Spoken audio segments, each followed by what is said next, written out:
Let's get to NBC News correspondent Shaquille Brewster. He is live now in Minneapolis. Shaq, what is the reaction there to Amy Klobuchar's announcement, both that the charges against Derek Chauvin will go from third-degree murder to second, and that we do expect the other 3 officers to be arrested and charged? You heard applause, you heard cheers, you heard chants saying we got all 4. People they really appreciated the charges that just came in. And you said, and you mentioned Amy Klobuchar, and that we heard the announcement first from her on her Twitter feed, but I just got into my email. We're looking at the charges. Officer Chauvin, the officer who had his knee on the neck of George Floyd for about 9 minutes, his charges have been upgraded to second-degree murder, and that's according to the Minnesota court system right now. So that is official on Officer Chauvin and the escalation of those charges. Initially, it was a third-degree murder charge that he had initially. But let me just show you around a little bit. You see people from all walks of life. They were here commemorating, as we've been seeing all week long, people bringing flowers, people handing out water, people wearing masks and handing out masks to folks. You see that community feeling right now, and what you saw were people looked down at their phones and someone read out the charge out loud, saying that all 4 officers have been charged, which has been the main call of these protesters. It's been exactly what they've been calling for over a week now. And now that all officers have been charged, you heard that celebration. There was a very solemn moment as people started singing all in unison. It was a moment that really, you could tell people really came together, and there was an appreciation that they finally got what they were looking for, and that's for all 4 officers involved in the death of George Floyd, for them to be arrested and charged. Shaq, do we have any sense of the timing here, when those officers might actually be arrested? Any updates on the timeline? I know this is all so fresh, and we're just getting this news trickling in right now. No update on the timing of that yet. We will expect to hear from Keith Ellison, who's the Attorney General. He actually took control of the prosecution of this case. This is a case that initially was being prosecuted by the county prosecutor, but then the state came in, Keith Ellison came in. He said in the past week that he would expect to see these charges, these officers to be charged. And you're seeing, it seems like that's starting to happen, and those wheels are starting to turn. Allison? Shaq, this has been quite a day in Minneapolis. You were there earlier today when the Floyd family showed up. They went to visit the site where George Floyd died. Yeah. Could you tell us about that incredibly emotional visit and what his family had to say? Yeah, you saw, it's the scene right here that you saw the son of George Floyd come up. He walked over, he got on one knee, and then he had a prayer. It was a very solemn moment, a very sacred moment, and that's what you continue to see the family come here. And that's when you heard Benjamin Crump call for the arrest of the 4 officers, and that's what you keep seeing here at this site.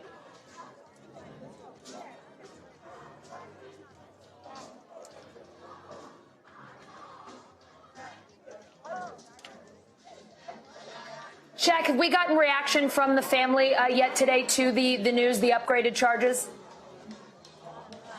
Yes, we did, and I'm going to pull it right on my phone. Benjamin Crump, the family attorney, actually responded, and he had a statement. He said, "We are deeply," he said, "This is bittersweet. This is a bittersweet moment. We are deeply gratified that Attorney General Ellison took decisive action, arresting and charging all the officers involved in George Floyd's death and upgrading the charge against Derek Chauvin to a felony second-degree murder. Hashtag justice for George." Again, when Benjamin Crump, when he came here with the son of George Floyd, he said, and they were calling for these charges, he said that would come before the memorial service. We know there's a memorial service tomorrow here in Minneapolis, and then in North Carolina this weekend, another service before Mr. Floyd is laid to rest in Houston on Saturday. So this is exactly what they've been calling for, not only the attorney, not only the family, but leaders here in Minneapolis and across the state and across the country, frankly, calling for the arrest of all of the officers involved. Yeah. Allison? Shaq, this has been quite a day already in Minneapolis. Thank you so much for being with us. Thank you, Allison. More protests planned in New York City today, and there is hope that they will remain peaceful tonight. It looks like new police measures to contain late-night violence worked last night. About 200 people were still arrested overnight, but there were fewer reports of looting and vandalism compared to the night before. Let's go to NBC News investigations correspondent Tom Winter for the latest on the NYPD's response. And Tom, the protests last night did look like they were relatively calm compared to what we were seeing on Monday night. What are police saying? What are they attributing that to? Well, you're absolutely right. And so last night, the protests were, in fact, quite calm. As a matter of fact, there were a number of protests, organized protests, that went on well past the curfew time of 8 p.m. And police let them go on because they said they're peaceful protests. People are speaking out about the events that we've seen over the past week or so in Minneapolis. And, of course, the event that led up to all of this, which is the death of George Floyd and what's going on where we just saw Shaq. So I think when you look at the totality of it, you're looking at one of these peaceful protests kind of breaking up now. Police felt like last night was a much better night. Now, on to the looting and the vandalism and some of the violence that we've seen over the past few nights that's led to this absolute peak of chaos on Monday night in the city where over 700 people are arrested. We're down about 60% from that in arrests for last night to about 280 or so. And so that's a big difference. So it's not these protests that you're looking at on screen that police have had issues with or concerns with now for days. Those have gone off without a hitch, and they want people to be able to protest, they say. What they say that they're still dealing with are groups of people that are here to conduct criminal acts. We got some more information on that today from Police Commissioner Dermot Shea.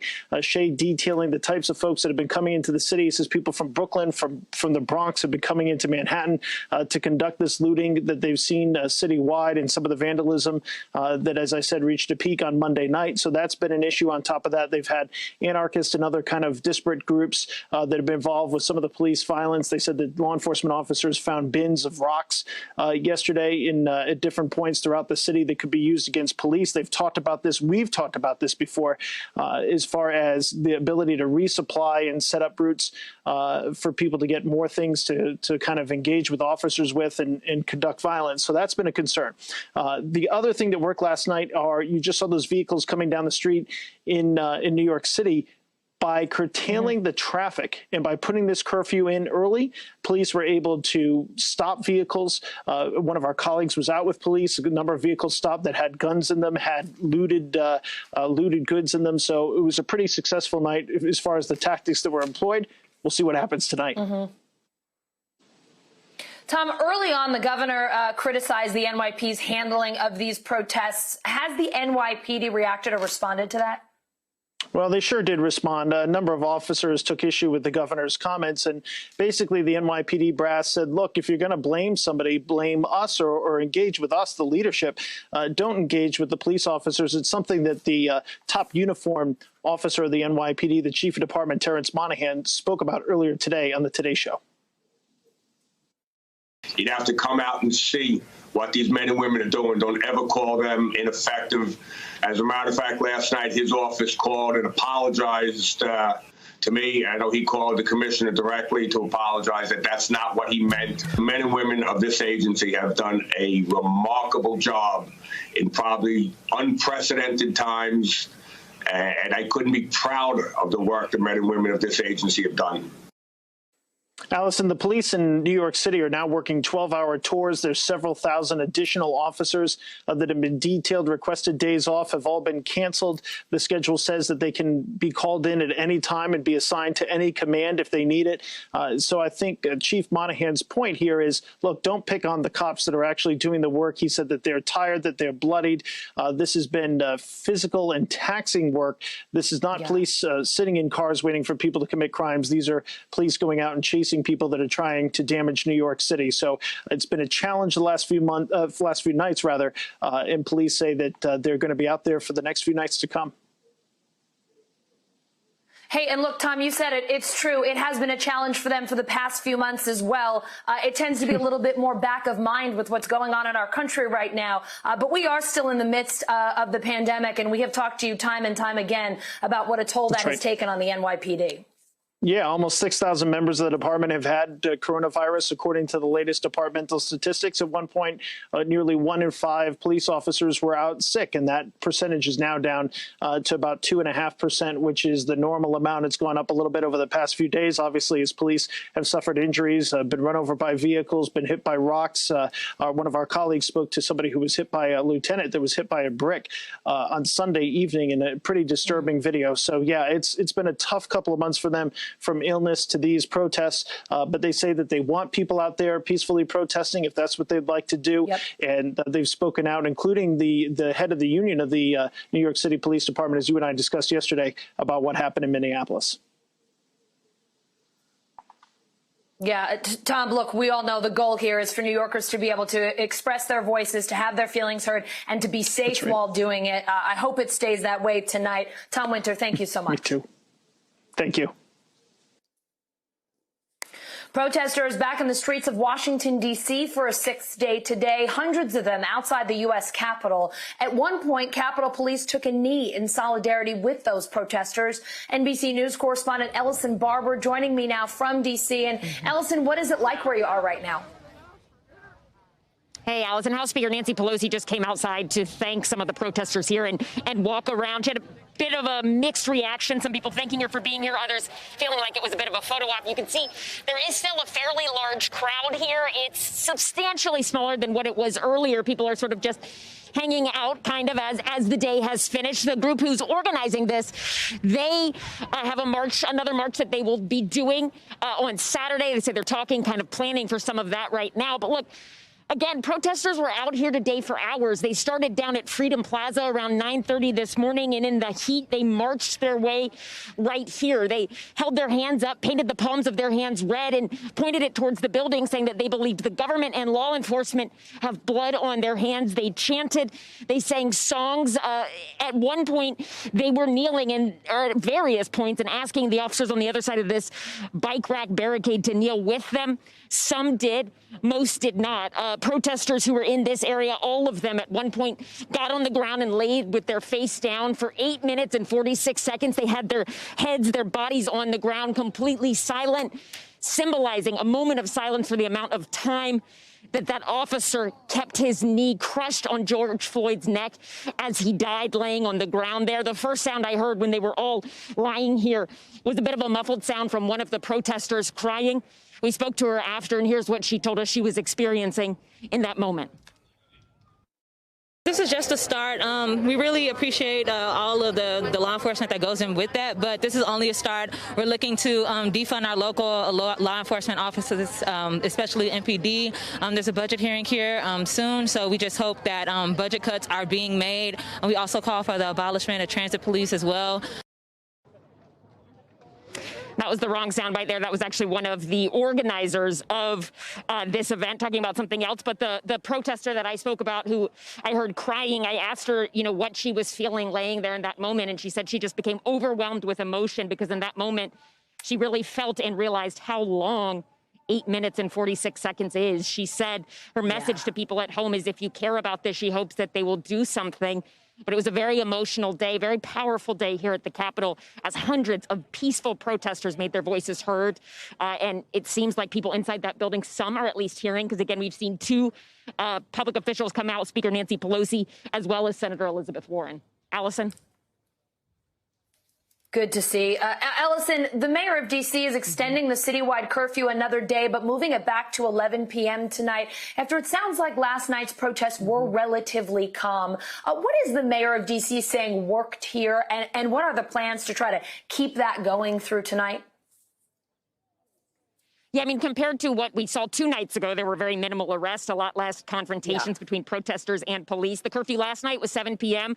As far as we could tell, for the most part, officers weren't really enforcing that. When someone asked the mayor about it today, she said, we were never cracking down on peaceful protests, though some of the protesters would disagree with that. In terms of the police response, one thing that you will notice if you walk around in any of those areas where we've seen protesters congregate, particularly near the White House at Lafayette Square, is a heavy, heavy police presence. And it's not just D.C. police. You will see uniforms that really just run the gamut. We have seen ATF, DEA, military police, park police, some in uniform riot gear with kind of their badges and some of their insignias marked and covered up. In terms of what D.C. and the mayor say they have asked for, they say that they have requested only some help from the D.C. National Guard, less than 100 guardsmen to help guard and set up a perimeter around Lafayette Park. And then they say they also had asked for help from their federal partners, FBI officers, as well as DEA officers. But again, as I said, we've seen many different police forces out here, federal law enforcement. We expect to see more of that tonight. But if last night was any indication, hopefully there will be not the same confrontations we saw when President Trump made that walk from the White House to St. John's Church. Allison. Ellison Barber in D.C., where we certainly do hope things remain calm tonight. Thanks so much. Hey, NBC News fans, thanks for checking out our YouTube channel. Subscribe by clicking on that button down here and click on any of the videos over here to watch the latest interviews, show highlights, and digital exclusives.